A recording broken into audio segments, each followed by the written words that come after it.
అఖిలపక్షాల parliamentary బృందాలతో ప్రధాని మోదీ భేటీ, BJP MP Ravishankar Prasad, Baijayant Panda, Congress MP Shashi Tharoor తదితరులు హాజరు.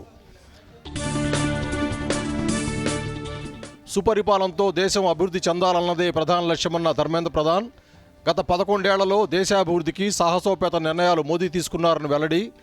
వికసిత్ భారత్ కా అమృత్కాల్ ఫోటో ఎగ్జిబిషన్ ప్రారంభించిన కేంద్ర మంత్రి. ఢిల్లీలో కొనసాగుతున్న ముఖ్యమంత్రి రేవంత్ రెడ్డి పర్యటన, కొత్త మంత్రులకు శాఖల కేటాయింపులపై హైకమాండ్తో చర్చ. భట్టి విక్రమార్క, ఉత్తమ్కు అధిష్టానం నుంచి పిలుపు. ప్రపంచవ్యాప్తంగా జరిగిన ఉగ్ర ఘటనలకు పాక్కు సంబంధాలున్నాయన్న జయశంకర్. ఉగ్రవాదాన్ని ప్రపంచ సమస్యగా గుర్తించాలని ఐరోపా దేశాల పర్యటనలో వెల్లడి.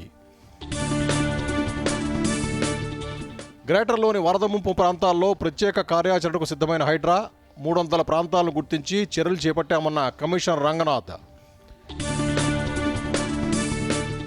ఈ నెల 26 నుంచి గ్రేటర్లో ఆషాఢ బోనాలు, ఉత్సవాల నిర్వహణకు 20 కోట్ల రూపాయల కేటాయింపు. ఏర్పాట్లను సమీక్షించిన మంత్రులు పొన్నం ప్రభాకర్, సురేఖ.